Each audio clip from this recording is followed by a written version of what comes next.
அறிவோம். அனைவருக்கும் நமஸ்காரம். தற்போது நாம் பார்த்து கொண்டிருக்கின்ற வகுப்பு சாந்தோக்கிய உபநிஷதம்.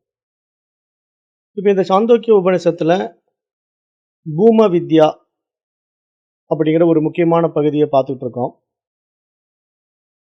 இப்ப இந்த பூம வித்யா அப்படிங்கிற பகுதியில சனத்குமார மகரிஷியும் நாரத மகரிஷியும் உரையாடுவது போல் உள்ளது. சனத்குமாரர் இப்ப இறைவனை பற்றி பேசும்போது அவருடைய மகிமையாகவே இங்க எல்லாவற்றையும் பார்க்கிறார் என்று இங்க பூம வித்யா சொல்ல வருது. அப்ப இப்படியெல்லாம் நம்ம பார்க்கும்போது இங்க உணவு தான், ஆன்மாவின் மூலமாக தான் எல்லாமே படைக்கப்பட்டிருக்குன்னா அந்த உணவு விஷயத்தையும் நம்ம சரியா இருக்கணுங்கிறது இங்க மகான்கள் சுட்டி காட்டுற ஒரு பகுதி வருது. உணவின் தூய்மையால் உள்ளம் தூய்மையாகிறது. தூய உள்ளத்தில் நினைவு நிலைத்ததாகிறது. நினைவு நிலை பெறும்போது எல்லா முடிச்சுகளும் அவிழ்கின்றன. அப்ப உள்ளம் தூய்மை பெற்ற நாரதருக்கு பகவான் சனத்குமாரர் இருளுக்கு அப்பாற்பட்ட காட்சியை காட்டி அருளினார் அப்படின்ட்டு இந்த இடத்துல சனத்குமாரருடைய மகிமையை, அவர் ஒரு மகான் ஞானி என்பதாக இந்த உபனிஷத் இந்த இடத்துல சனத்குமாரருடைய பெருமையை கூறி நிறைவு செய்து, அதாவது பூம வித்யாவையை நிறைவு செய்து. அப்ப நம்ம இங்க சனத்குமாரர் என்ற மகான் ஞானியினுடைய உபதேசத்தை பெற்ற நாரதர் என்ன சொல்றாரு? பூமா அப்படிங்கிற ஒரு விஷயத்துல ஒரு தெளிவு அடைஞ்சிட்டாரு. என்ன தெளிவு அடைஞ்சிட்டாருன்னா, இங்க இறைவன் மட்டும் தான் இருக்கிறான், அவன் மிகப்பெரியவன். அப்ப அவனுடைய எல்லைக்கு ஒரு லிமிட்டேஷனே கிடையாது. அவன் எதை வேணா மாறுவான், அவன் எப்படி வேணா மாத்துவான். இருளை பகலாக்குவான், பகலை இருளாக்குவான். எறும்பை யானையாக்குவான், யானையை எறும்பாக்குவான். இதெல்லாம் அவனுக்கு சாத்தியம். அதுதான் இறைவன்னு பேரு. இந்த மாதிரி எல்லாம் சாத்தியக்கூறுகள் யாரிடத்துல நிகழ்த்த முடியும்? மகிமை வாய்ந்தவன் தான் நிகழ்த்த முடியும். ஒரு மட்டமானவன் இதை செய்ய முடியுமா? அப்ப அப்படிப்பட்ட மகிமை வாய்ந்தவன் யாராக இருக்க முடியும்? இறைவனாக மட்டும்தான் இருக்க முடியும். அப்ப இறைவன் மட்டும்தான் இருக்கிறான் நீங்க புரிஞ்சு போயிட்டா, அகம் பிரம்மாஸ்மிங்கிற வார்த்தையினுடைய பொருள் என்ன? இறைவன் மட்டும் இருக்கிறான்ங்கிற பொருள்ல அது நிறைவாகிவிடும். அவ்வளவுதான் விஷயம். இங்க அகம் பிரம்மாஸ்மின் தனியா நான் என்ன தெரிஞ்சுக்கிட்டு நானே பெரிய பிரம்மம்னு காட்டிக்கிறதுக்கு இங்க அகம் பிரம்மாஸ்மிங்கிற வார்த்தை கிடையாது. அகம் பிரம்மாஸ்மிங்கிற வார்த்தையினுடைய பொருள் புரிந்து விட்டா இங்க நான் என்னுடைய தனித்துவ அடையாளங்களை இழந்து விடுவது. இங்க எல்லாம் அவனே, எங்கும் எதிலும் நீக்கமர நிறைந்தவன் அவனே அப்படின்னு புரிஞ்சு போகிறதா இங்க மிகப்பெரிய விஷயமாக இந்த பூம வித்யா பேசுது. அப்ப சாந்தோக்கிய உபநிஷதம் எங்க வருது? சாம வேதத்திலிருந்து வருது. அப்ப சாமவேத மந்திரங்களில் பெரும்பாலானவைகள் இசை சேர்க்கப்பட்ட ரிக்வேத மந்திரங்கள் என்று நம்ம இங்க புரிஞ்சுக்கிறோம். அப்ப ரிக்வேதம் காலத்தால் முந்தியதாக இருந்தாலும் இப்ப இந்த ரிக்வேத மந்திரங்கள் நாளுக்கு நாள் மகான்களால மெருகூட்டப்படுகிறது. ஏன்னா இப்ப ரிக்வேத மந்திரங்கள் ரொம்ப பண்டைய மந்திரமா இருந்தாலும் வேதம் உண்மையிலேயே ஒரே வேதம் தான், ரிக்வேதம் மட்டும்தான். ஆனா எங்கிருந்து ரிக்குக்கு அப்புறம் சாமம் அதர்வனம் எல்லாம் வந்தது அப்படின்னா, ரிஷிகள் காலங்கள்ல தொடர்ந்து பயணம் பண்ணும்போது அந்த காலகட்டத்துக்கு தகுந்த மாதிரி அதை மாற்றி கொடுக்குறாங்க. அப்படி மாற்றி கொடுக்கும்போது உங்களுக்கு சாம கானத்துல இசையில கொடுக்க வேண்டியதா கூட வந்தது ஒரு காலத்துல. அப்போ அங்க இசை பெருமை வெளிப்பட்டது. அப்ப அந்த இசை வடிவத்துல வேதத்தை நம்ம கொடுக்கணும்னா ரிக்வேத மந்திரங்கள் எல்லாம் இசையாக மாற்றப்பட்டன. அப்ப அந்த மாதிரி மந்திரங்களை எடுத்து மாற்றப்பட்ட ஒரு காலம் நகர்ந்தது. அதாவது இந்த உலகத்துல இப்படிதான் எல்லாமே ஒன்றொன்றா மாற்றத்துக்கு உட்பட்டிருக்கு. இப்ப இன்றைக்கு நம்ம மந்திரங்கள் எல்லாம் எப்படி உபநிஷதங்களை படிக்கிறோம், வேதங்களை படிக்கிறோம்னா உரைநடையில படிச்சாதான் இப்ப நமக்கு புரியும். இப்ப நாம இருக்கிற காலகட்டம் இப்ப 2025 இருக்கிறோம். இப்ப நம்ம போய் ஒரு பாடல்ல பாடி புரிய வைக்க முடியுமா அப்படின்னா புரிய மாட்டேங்குது. நிறைய பேருக்கு புரியவே மாட்டேங்குது. சரி, அப்ப மந்திரங்கள்ல சொல்லி புரிய வைக்கலாமா? அப்பவும் புரிய மாட்டேங்குது. அப்ப எப்படி சொன்னா இப்ப இருக்கிறவங்க புரிஞ்சுக்குவாங்க? உரைநடையில சொன்னா புரிஞ்சுக்குவாங்க. அப்ப இப்போ உரைநடையில சொல்றதுக்கு இன்னும் எளிமையா இப்ப நம்ம டெக்னாலஜி எல்லாம் நம்ம எப்படி உபயோகப்படுத்துறோம்? திரைப்படம் அருமையா இப்ப நமக்கு உதவுது இல்லையா? திரைப்படம் இப்ப சீக்கிரம் நம்மள புரிஞ்சுக்க வைக்குது. அப்ப நீங்க ஒரு புக் படிக்கிறத விட ஒரு சினிமா பார்த்தீங்கன்னா போதும். உங்களுக்கு அப்படியே அந்த சப்ஜெக்ட் புரிஞ்சிடும். இப்ப நீங்க ஒரு கதைய புக்ல படிச்சுக்கிட்டு இருக்கீங்கன்னு வச்சுக்கங்களேன். நீங்க ஒரு 10 பக்க கதைய புத்தகமா எடுத்து படிக்கும்போது, ஒரு ஊரில் ஒரு ராஜா வாழ்ந்தான். அந்த ராஜா ஒரு மந்திரியோட இப்படி காட்டுக்கு வேட்டையாட போனான். அப்படி நீங்க படிச்சுக்கிட்டே இருந்தீங்கன்னா 10 பக்கம் படிக்கும்போது உங்களுக்கு அப்படியே ஒரு கதை போய்கிட்டு இருக்கிறது ஒரு இன்ட்ரெஸ்டிங்கா இருக்கும். ஆனா அந்த கதைய அப்படியே ஒரு சினிமாவா மாத்தி உங்கள உட்கார வச்சோன்னு வச்சுக்கங்களேன், உங்களுக்கு அந்த டைம் போனதே தெரியாது. அவ்வளவு சுவாரஸ்யமா இருக்கும். ஏன்னா அந்த சினிமாங்கிறது ஒரு ரியாலிட்டியா இருக்குல்ல. நீங்க கதையில படிக்கும்போது கூட உங்களுடைய மனதனுடைய கற்பனை சக்தியை தூண்டி தூண்டி தான் நீங்க ராஜானா இப்படி இருப்பாரா அப்படின்னு நீங்க கவனிச்சு பார்க்கணும். மந்திரினா இப்படி இருப்பாரா அப்படின்னு சிந்தனை பண்ணி பார்க்கணும். அப்புறம் அவங்க 2 பேர் காட்டுல போயிட்டு இருந்தாங்கன்னா எப்படி காட்டுல போனாங்க அப்படின்னு கேள்வி எழுப்பணும். இவ்வளவு பிரச்சனை இருக்கு நீங்க ஒரு படிக்கிற போது. அதுவே சினிமான்னா உடனே உங்களுக்கு அந்த லொகேஷன் வந்துடுது. ராஜா எந்த அரண்மனையில இருந்து கிளம்புறாரு, எப்படிப்பட்ட மந்திரியோட போறாரு, மந்திரி என்ன மாதிரி ட்ரெஸ் போட்டிருக்காரு, ராஜா என்ன மாதிரி ட்ரெஸ் போட்டிருக்காரு, அப்புறம் அவங்க 2 பேர் டிராவல் பண்ற அந்த சேரட் இருக்கு, அந்த குதிரை போற பயணம் எப்படி இருக்கு, அந்த ரதத்துல எப்படி போறாங்க, அந்த பாதை எப்படி கரடுமுரடா இருக்கு, காட்டு பாதை எல்லாமே அப்படியே என்ஜாய் பண்றோம்ல. ஒரு சினிமா பார்க்கும்போது ஜாய்ஃபுல்லா இருக்கா இல்லையா? அப்ப இங்க என்ன நீங்க புரிஞ்சுக்கணும்?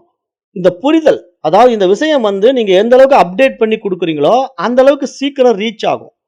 அப்ப அந்த மாரி ரீச் ஆகுறதுல நாம எந்த அளவுக்கு இப்ப அப்டேட் பண்ணியிருக்கிறோம். இன்னும் அந்த காலத்திலே உட்கார்ந்துட்டு நானு வந்து உபநிஷதங்களையும், வேத மந்திரங்களையும் நான் ஓலைச்சுவடில தான் படிப்பேன்னு அடம் பண்ணிட்டு இருந்தாலும், இந்த பாடத்திட்டம் போய் சேராது.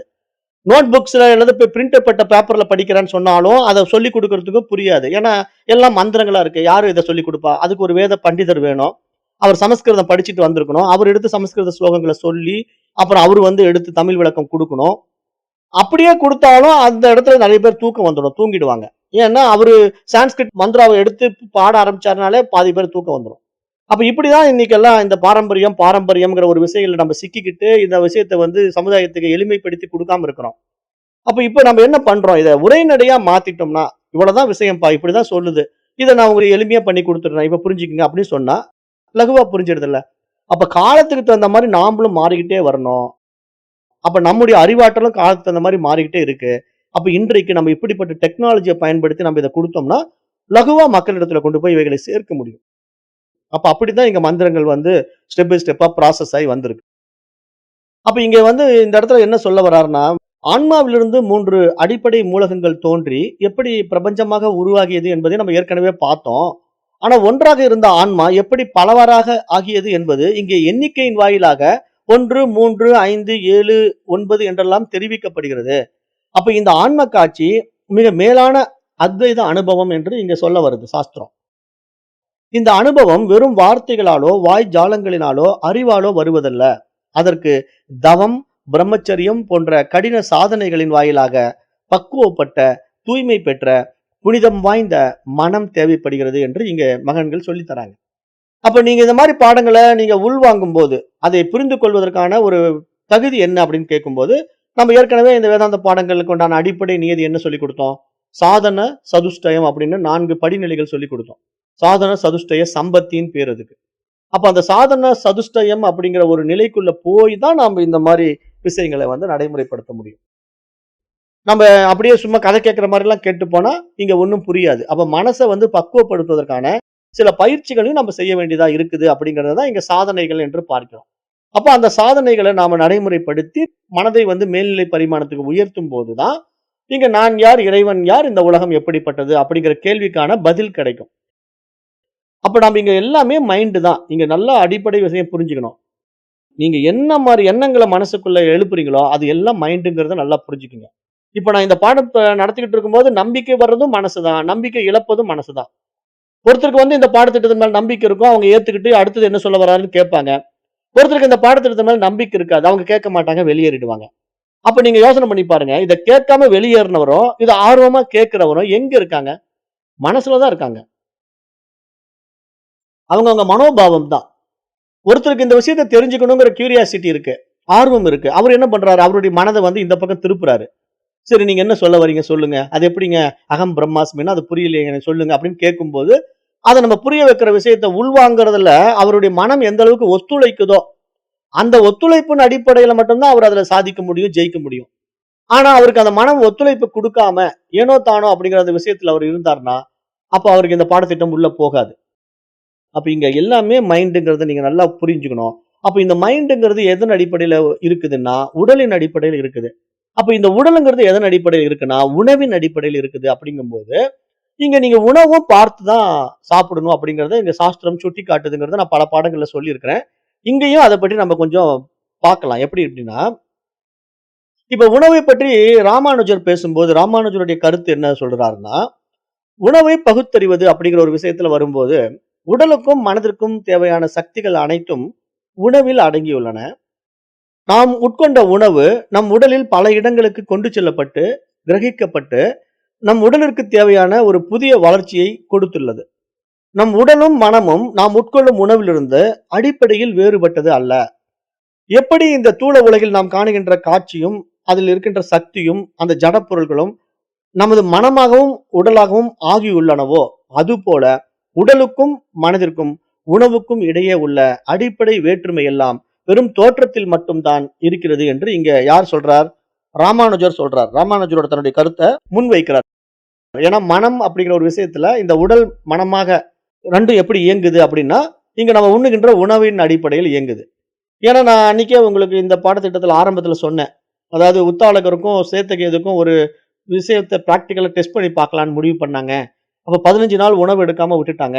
அப்ப சேத்தகேது என்ன பண்ணிட்டான், உணவு சாப்பிடாம போகும்போது அப்படியே உடல் தாழ்ந்துகிட்டே வந்தது. மனசு சோர்ந்துகிட்டே வந்தது.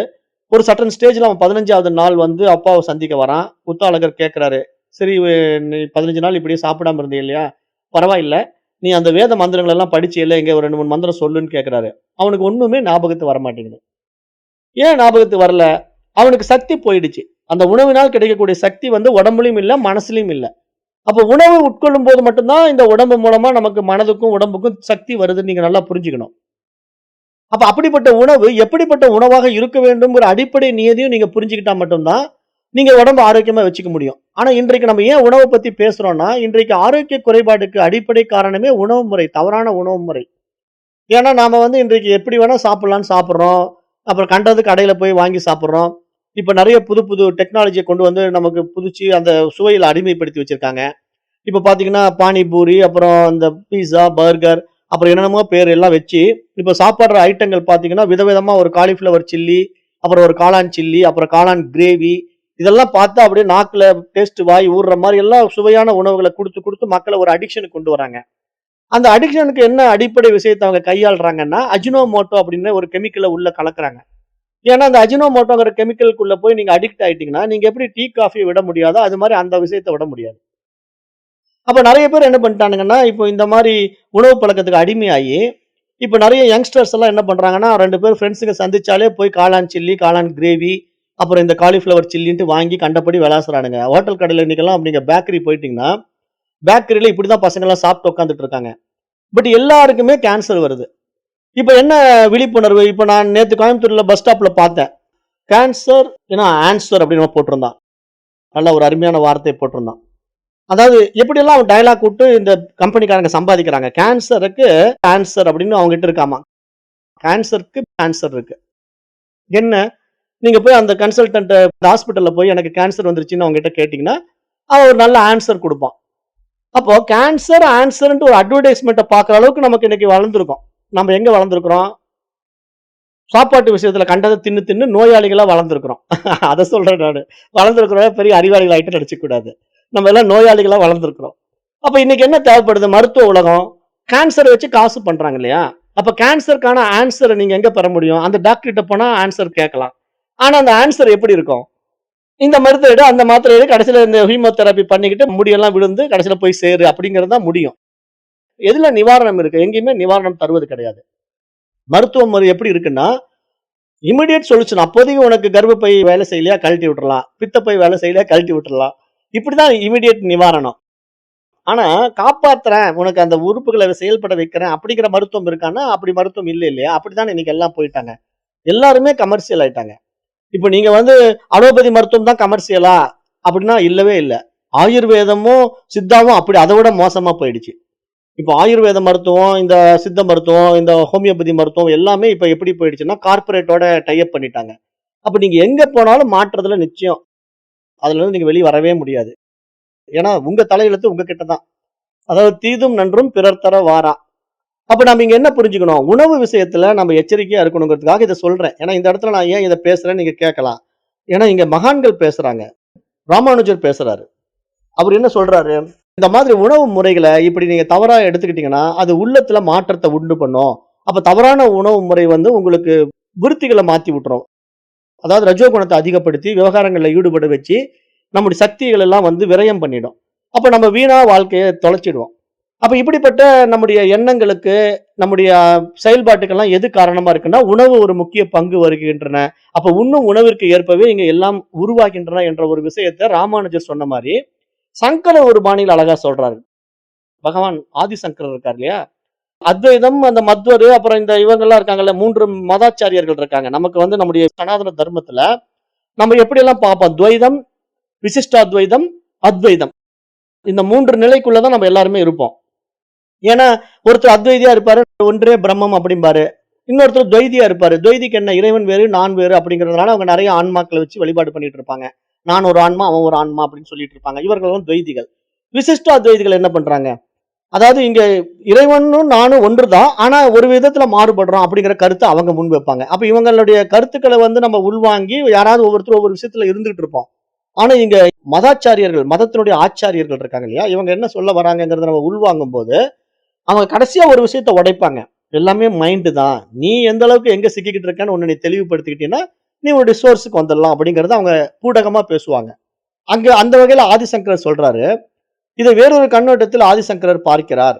உணவை குறிக்கும் சமஸ்கிருத சொல்லான ஆகாரம் என்பது சேகரித்தல் என்ற பொருளை தருகின்ற வேர் சொல்லிலிருந்து வந்தது. ஆகாரம் அப்படிங்கிற வார்த்தை வந்து சேமிப்பு, சேகரிப்புங்கிற வேர்டு. அது வந்து அதான் ரூட். அப்ப இங்க சான்ஸ்கிரிட் வேர்டு எடுத்துக்கிறாரு. யாரு? ஆதிசங்கரர் எடுத்துக்கிட்டு, அங்க சேகரித்தல் என்ற பொருளை தருகின்ற வேர் சொல்லிலிருந்து வந்ததுனால, ஆகாரம்ங்கிற வார்த்தை வந்ததுனால, ஒரு சேகரிக்கப்பட்ட பொருளை இங்கு குறிக்கிறது அப்படிங்கும்போது, உணவு வந்து தூய்மையாக இருந்தால் மனமும் தூய்மையாகிறது. இப்ப நம் புலன்களுக்கு அடிமையாகாமல் இருக்க வேண்டுமானால், சில விஷயங்களை நாம் தவிர்க்க வேண்டும் என்பதுதான் இங்க வந்து மகான்கள் சொல்லுகின்ற கருத்து. அது என்ன காரணம்? பொருட்களிடம் அளவு கடந்த பற்று வைக்காமல், பொறாமையோ, மனமயக்கமோ இல்லாமல் புலன்கள் செயல்படுமானால், அத்தகைய செயல்தான் தூய உணவு என்பதாக இங்கு பகவான் ஆதிசங்கரர் சுட்டிக்காட்டுறார் இந்த இடத்துல. பகவான் ஆதிசங்கருடைய கண்ணோட்டத்துல தூய உணவுங்கிறது எப்படி பார்க்கிறார் அப்படின்னா, நம்முடைய மனதை அப்டேட் பண்ண சொல்றாரு. மனசுக்கு குடுக்குற உணவ அப்டேட் பண்ண சொல்றாரு. இப்ப நீங்க உணவுங்கிறது 2 விஷயத்துல எடுத்துக்கலாம். ஒரு விஷயம் வந்து உடலுக்கு, இன்னொரு விஷயம் வந்து மனதுக்கு. ஆனா 2மே உணவு தான். அப்ப எப்படி நீங்க உணவுங்கிற விஷயத்துல நீங்க வெளியிருந்து என்னென்ன சாப்பிடுறீங்களோ, அதன் அடிப்படையில உங்களுக்கு உடல் வளரும். அப்ப இந்த உடல் வளர்ற மாரி மனசும் உங்களுக்கு வளரணும்னா, நீங்க மனதுக்கு எப்படிப்பட்ட உணவு குடுக்குறீங்களோ, அப்படி மனம் வளரும் இல்லையா? அத வந்து இங்க ஆதிசங்கரர் சுட்டிக்காட்டுறாரு. எப்படி சுட்டிக்காட்டுறாருன்னா, நீங்க மனதுக்கு தருகின்ற தீனி. நீங்க எப்படிப்பட்ட தீனி குடுக்குறீங்க மனசுக்கு? எல்லாம் கெட்டதா குடுக்குறீங்கன்னு வச்சுக்கங்க. அப்ப என்ன ஆயிடும்? மனசு கெட்ட மனசா மாறி, கெட்ட விவகாரங்கள்ல உங்கள செயல்படுத்தி, உங்கள கெட்டவனாக மாற்றி, இந்த சமுதாயத்துல ஒரு கெட்ட பேர உங்களுக்கு வாங்கி வச்சுடும். அப்ப அதே மனசுக்கு நீங்க நல்ல தீனி குடுத்தீங்கன்னு வச்சுக்கங்க. இது மாரி நல்ல அத்தியாத்ம ஞான கல்விய, ஒழுக்கமான விஷயங்கள, மனத நல்வழிப்படுத்துவதற்கான பக்தி, பஜனை, ஜபம், தியானம், உபாசனா இந்த மாரிலாம் நீங்க கொண்டு போனீங்கன்னா, மனசு என்ன பண்ணும்? நல்லதை நோக்கி நகரும். நன்மையை நோக்கி விரிய ஆரம்பிக்கும். அப்ப அந்த விஷயத்தை இங்க ஆதிசங்கரர் எப்படி சொல்றாருன்னா, அதை தூய உணவுன்னு சொல்றாரு. அப்ப அந்த தூய உணவுங்கிற ஒரு விஷயத்துல நம்ம மனசுக்கு குடுக்குறதும் உணவு தான், உடலுக்கு குடுப்பதும் உணவு தான். ஆனா இந்த 2 உணவுலயும் நம்ம சரியாக இல்லாவிட்டால், நம்முடைய உடலும், மனமும் கெட்டுப் போகும். அப்ப உடலும், மனமும் கெட்டுப் போறதுக்கு யார் காரணம்னா, நாமே காரணம் அப்படிங்கிற ஒரு அருமையான விஷயத்தை இங்க மகான்கள் சுட்டிக்காட்டுறது தான் இங்க இந்த சாஸ்திரத்தினுடைய நோக்கம். அத நம்ம இங்க புரிஞ்சுக்கணுங்கிறதுக்காக இங்க எடுத்து சொல்றேன்.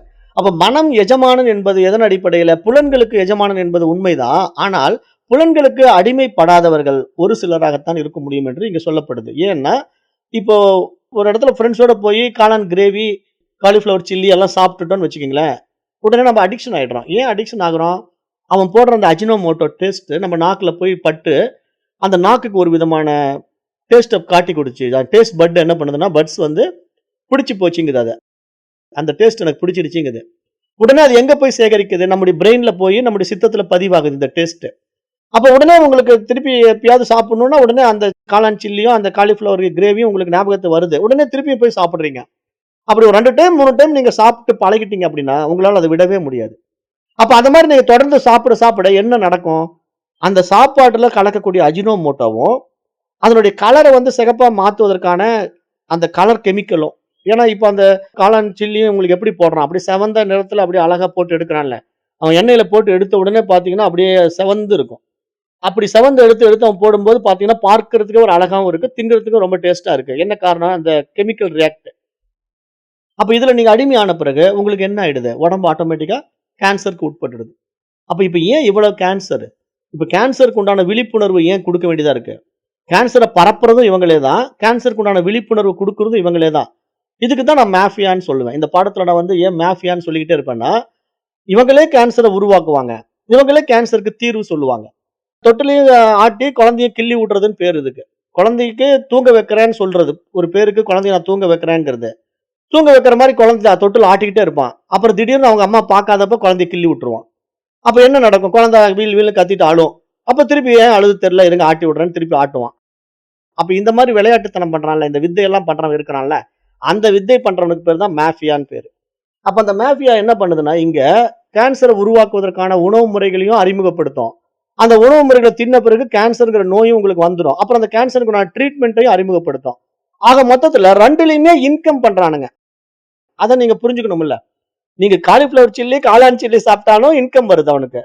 அப்புறம் நீங்க காலிஃப்ளவர் சில்லி, காளான் சில்லி சாப்பிட்டுட்டு போய் ஹாஸ்பிட்டல் அட்மிட் ஆன பிறகு கேன்சர் ட்ரீட்மெண்ட்லயும் அவனுக்கு இன்கம் வருது. அப்ப இங்க 2 வகையில இன்கம் ஜெனரேட் பண்றான். அவங்க சாப்பிட மாட்டாங்க இத. இங்க யாரெல்லாம் புத்திசாலிகளோ, அவங்க வந்து எல்லாருக்கும் எல்லாம் குடுப்பான். அவன் சாப்பிடவே மாட்டான். யாரெல்லாம் நேத்தே சொன்னேன். விநாயகர் சிலை விக்கிறானோ, அவன் சாமி கும்பிடவே மாட்டான். ஆனா விநாயகர் சிலை வாங்குற நாம தான் சாமி கும்பிடுவோம். இப்படிதான் இன்னைக்கு உலகம் போயிட்டு இருக்கு. ஏன்னா கார்ப்பரேட். அப்படிதான் இன்றைக்கு இருக்கு. நாம தான் விழிச்சுக்கணும். அப்ப இங்க வந்து சனத்குமாரருடைய உபதேசம் இப்படி சொல்லப்பட்டு நிறைய தெளிவுகளை கொடுத்தப்பட்டு நாரதர் வந்து ஒரு மனம் தெளிவு பெற்றார். இப்ப இவ்வாறு ஒருவரின் மன இருளை மாய்க்கின்ற வல்லமை பெற்ற குருவாக சனத்குமாரர் விளங்கியதால் அவரை வந்து ஸ்கந்தன் மகா ஞானி என்று அழைக்கப்படுகிறார் என்று இங்க நம்ம பார்க்கிறோம். ஏன்னா இங்க சனத்குமாரர் தான் ஸ்கந்தன் அப்படிங்கிற பேர்ல இங்க முருகப்பெருமானா நம்மளால வழிபாடு பண்ணப்படுது. ஏன்னா உண்மையா முருகன்கிறவர் யாருன்னா சனத்குமார மகரிஷி தான். ஏன்னா நம்முடைய பண்டைய புராணங்கள் வந்து எல்லாம் ஸ்டெப் பை ஸ்டெப்பா கொண்டு வந்து மக்கள் கிட்ட குருமார்களையே வழிபாடுகளா மாற்றப்பட்டு இங்க நம்ம பார்க்கிறோம். ஆனா அந்த வழிபாடுகளுடைய நோக்கம் நம்ம புரிஞ்சுக்கணும். ஏன்னா ஸ்கந்தன் அப்படிங்கிறது வந்து வடமொழி.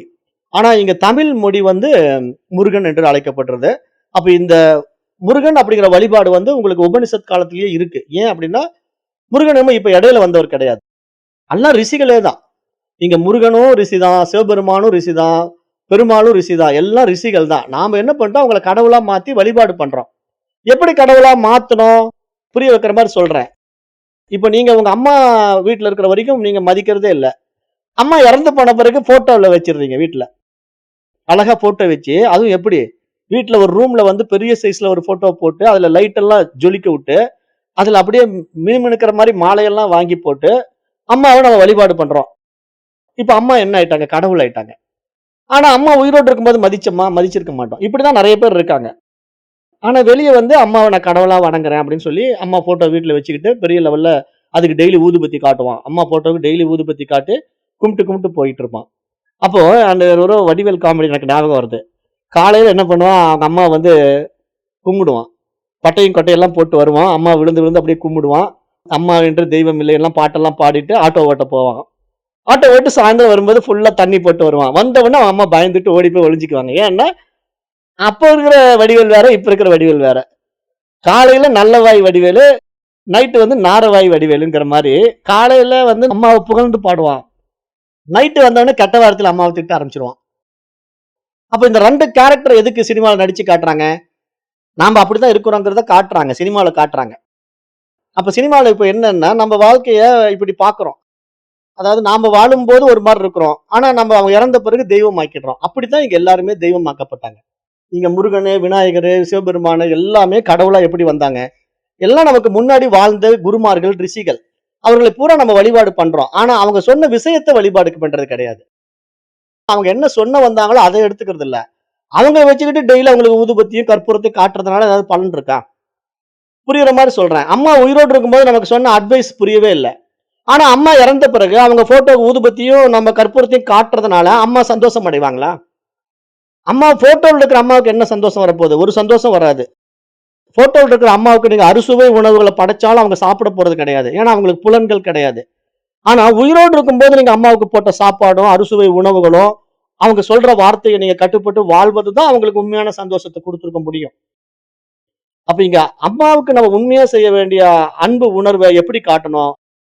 அது உணர்வு ரீதியா அவங்க உயிரோடு இருக்கும்போது காட்டணும். அவங்க இறந்த பிறகு காட்டுறதில்ல உணர்வு. ஒரு ஜட பொருள்ல நீங்க உணர்வை காட்டினா அது அனுபவம் ஆக்குமா? இப்ப கடவுளுங்கிற ஒரு விஷயம் நீங்க ஒரு கல்லுகிட்ட போய் உங்க உணர்வை காட்டினா அது அனுபவம் ஆக்குமா? அல்லது ஒரு போட்டோ கிட்ட போய் உங்க உணர்வை காட்டினா அது அனுபவம் ஆக்குமா? அனுபவம் ஆக்காதுங்க. உயிருள்ள பொருள் தான் உணர்வு அனுபவமாக்கும். கணவன் மனைவி உறவு நம்ம ஏன் அடிக்கடி எடுத்து பேசுறோம்? தாய் சேய் உணர்வை ஏன் அடிக்கடி எடுத்து பேசுறோம்னா, அந்த உணர்வு ரீதியா நீங்க தொட்டீங்கன்னா தான் அவங்க யார், நீங்க யாருன்னு புரியும். அப்ப நீங்க அங்கதான் உங்களுடைய உண்மையான அன்பை வெளிப்படுத்த முடியும்.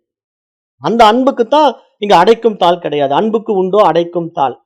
அந்த அன்பை நீங்க வெளிப்படுத்துற விதம் இருக்குல்ல, அதுதான் உண்மையான அன்பு. அங்க அவங்க உணர்வு ரீதியா மகிழ்ச்சி அடையும் போது நீங்க உங்களை மகிழ்ச்சிப்படுத்தி பார்க்கிற நிகழ்வு அங்க நடக்கும். அதுதான் இங்க இறைநிலை, பிரம்ம நிலை, பேரானந்த நிலை என்று சாஸ்திரம் சொல்லி கொடுக்குது. அப்ப அப்படிப்பட்ட ஒரு நிலையில தான் இங்க ஒன்னஸ் வருது. அப்ப அந்த ஒரே கடவுள், ஒரே ஆன்மா எல்லாவற்றிலும் இருக்கிறது. தாயாகவும் இருக்கிறது, சேயாகவும் இருக்கிறது. குருவாகவும் இருக்கிறது, சிஷ்யனாகவும் இருக்கிறது. அப்ப அப்படி பார்க்கும்போது இங்க குரு சிஷ்ய உறவு, தாய் சேய் உறவு எல்லாமே உணர்வின் அடிப்படையில் இருக்கிறது. அப்ப இறைவன் யார்? உணர்வே இறைவன். அவ்வளவுதான். உணர்வே இறைவன் தான். இங்க வேற எதுவுமே இறைவனாக இருக்க முடியாது. அப்ப எல்லாம் இறைவன் அப்படிங்கிறத நீங்க இப்படி புரிஞ்சுக்கிறத விட்டுட்டு, நீங்க ஒரு கல்லுக்குள்ள இறைவன பார்த்து நான் டெய்லி வழிபாடு பண்றேன், டெய்லி விபூதி போடுறேன், பட்டைய போடுறேன், கொட்டைய போடுறேன்னு அந்த சிலைக்கு முன்னாடி நீங்க என்ன ஆக்ட் பண்ணாலும், அந்த சிலை பார்த்துட்டு, ஆஹா! என்னுடைய அருமையான பக்தன் வந்தான். நேத்து என்னமோ ஒரு உதிராட்ச கொட்டை மாலை தான் போட்டிருந்தான். இன்னைக்கு 10 உதிராட்ச கொட்டை மாலை போட்டிருக்கான். பரம பக்தன் ஆயிட்டான். அப்படின்னு சொல்லி அந்த சிலை உங்கள ஆசீர்வாதம் பண்ணுமா? பண்ணவே பண்ணாது. அது நம்மள நம்மளே ஏமாத்திக்கிறது தான். நீங்க ஒரு உதிராட்ச கொட்டை போட்டாலும் அந்த சிலை மயங்காது. 9 உதிராட்ச கொட்டை போட்டாலும் அது மயங்காது. ஏன்னா, இங்க மயக்கமெல்லாம் நம்ம மனசுல தான் இருக்கு. அப்ப நாம இங்க உண்மையிலே இறைவனை எங்க பார்க்கணும்? எல்லா உயிர்களிடத்திலும் பார்க்கணும். ஒவ்வொரு உயிருக்குள்ள இறைவன் ஊடுருவி இருக்கிறான். அப்ப ஒவ்வொரு உயிருக்குள்ள இருக்கிற இறைவனை நாம பார்க்கும்போது, இங்க எல்லாம் இறைமயம், எல்லாம் பிரம்மமயம், சர்வம் பிரம்மமயம்னு புரியும். அப்ப எத நீங்க பிரிச்சு பார்க்க முடியும்? எல்லாருடைய உணர்வ நீங்க பார்க்கலாம். அதனுடைய வாழ்க்கைய அத வாழ விடலாம். எதையும் போய் தொந்தரவு பண்ண வேண்டாம். அது அப்படி விருப்பப்பட்டு வாழுது, வாழட்டும். இது இப்படி விருப்பப்பட்டு வாழுது, இப்படி வாழட்டும். அப்படின்னு அவங்கவங்களுக்கு நம்ம வாழ்க்கைய விட்டு குடுத்து, நம்முடைய வாழ்க்கைய நம்ம சரியா வாழ்ந்தோம்னா, அந்த வாழ்க்கைக்கு பேரு தான் இங்க சுகம், அமைதி, ஆனந்தம்னு பேரு. அப்ப உண்மையான ஆனந்தம் எங்க இருக்கு? அமைதியில இருக்கு. இங்க விஷயமே இவ்வளவுதான். நீங்க எந்த விஷயத்திலயும் தேடி ஆனந்தத்த பிடிக்க முடியாதுங்க. நீங்க எவ்வளவு விலை உயர்ந்த பொருள வச்சிருந்தாலும் ஆனந்தத்த பிடிக்க முடியாதுங்க. எப்போ உங்ககிட்ட மனசு அமைதியாகுதோ, நிறைவாகுதோ, அப்போ ஆனந்தம் வந்துரும். அதுதான் உண்மையான ஆனந்தம். அந்த ஆனந்தத்த நீங்க அனுபவம் ஆக்குறதுக்கு ஏன் முடிய மாட்டேங்குதுன்னா, உங்ககிட்ட யார்கிட்டயுமே அமைதி வரமாட்டேங்குது. அமைதி இல்லாத வரைக்கும் ஆனந்தம் வராது. அப்ப அந்த அமைதிய கொண்டு வரதுக்கு எங்க கருவி இருக்கு? மனசு தான் கருவி. அந்த மனச நீங்க டியூன் பண்ண தெரியணும். அந்த மனச நீங்க பக்குவப்படுத்த தெரியணும். அந்த மனச விழிச்சுக் கொள்ள வைக்கணும். அதுக்கு தான் இவ்வளவு விவகாரங்களும் தேவைப்படுது. அப்ப அதனால தான் நம்ம இந்த அத்தியாத்ம ஞான கல்வியில வந்து அகம் பிரம்மாஸ்மிங்கிற பாடத்த நம்ம எல்லாருக்கும் சொல்லிக் குடுத்தாலும், வேற மாரி புரிஞ்சுக்கிறாங்க. பிராக்டிகலுக்கு வரமாட்டேங்கிறாங்க. அப்ப பிராக்டிகலுக்கு வரணும்னா, ஃபர்ஸ்ட் மனதை பக்குவப்படுத்துவான பயிற்சிகளுக்கு வாங்க. அதுல வந்து கலந்துக்குங்க. இப்ப நாத யோகம் வகுப்பெல்லாம் நான் அதுக்கு தான் எடுக்கிறேன்.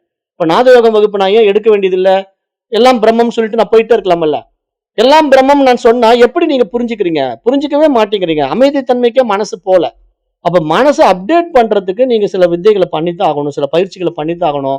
அதுக்காக தான் நம்ம இந்த பயிற்சியெல்லாம் குடுக்குறோம். வேற வழி இல்லாம திருப்பி அத குடுக்க வேண்டியதா இருக்கு. அப்ப அத நீங்க சரியா பயன்படுத்தி, இறைநிலை, அந்த பிரம்ம நிலைய, பரமானந்த நிலைய அனுபவம் ஆக்குறதுக்கு உங்களுக்கு மன அமைதி தான் ரொம்ப முக்கியம்.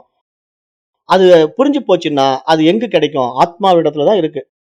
அது இறைவனிடத்துல தான் இருக்கு. அப்ப அந்த இறைவன் தான் எல்லாமா இருக்குதுன்னு புரியறது தான், இங்க சனத்குமார மகரிஷி, நாரத மகரிஷிக்கு இவ்வளவு நாள் உபதேசம் பண்ணுன பூம வித்யா. அப்ப நம்ம இன்றைக்கு என்ன பண்றோம்? பூம வித்யாவை நிறைவு செய்கிறோம். இப்ப இந்த பூம வித்யா வந்து 26ஆம் பகுதியோட இப்ப 7ஆம் அத்தியாயம் நிறைவு பெறுகிறது. இப்ப அடுத்த அத்தியாயத்துக்கு போறோம். அது அப்படியே ஒவ்வொரு அத்தியாயமா நம்ம போவோம். இவ்வளவுதான் விஷயம். பூம வித்யாவ நான் இன்னைக்கு முடிச்சுட்டேன். அடுத்த 8ஆம் அத்தியாயத்துல தகர வித்யா வருது. அது ரொம்ப அருமையான சப்ஜெக்ட். அது நம்ம போக போக ஒவ்வொன்னா பார்க்கலாம். ஒவ்வொரு சப்ஜெக்ட்டா ரொம்ப டெப்த்தா போகப் போறோம். தகர வித்யாங்கிறது இன்னொரு அருமையான விஷயம். ஏன்னா தகரம் அப்படின்னா வெளியின் பேரு. வெளின்னா என்ன? வெட்ட வெளி. அப்போ இங்க இறைவன் எப்படி இருக்கிறான்? இப்ப இறைவன் வந்து எல்லை இல்லாதவனாக இருக்கிறான்னு நம்ம கேட்கிறோம் இல்லையா? அப்ப எல்லை இல்லாதவனுடைய மகிமை என்னன்னு நம்ம கேட்கிறோம் இல்லையா? அப்ப அந்த மகிமையே எப்படி தெரியுமா இருக்கு? ஸ்பேஸா இருக்கு. வெளியா இருக்கு. அப்ப அந்த வெளிய தான் இறைவனா இருக்கிறான் அப்படிங்கிற அருமையான ஒரு வித்தை வந்து இதே சாந்தோக்கிய உபநிஷத் பேசப்போது. அதுக்கு பேரு வந்து தகர வித்யான்னு பேரு. அத அடுத்த அத்தியாயத்துல நம்ம பார்க்க போறோம். அப்ப இன்றைக்கு நான் நேரம் கருதி வகுப்பை நிறைவு செய்கின்றேன். நன்றி. ஓம் தத் சத்.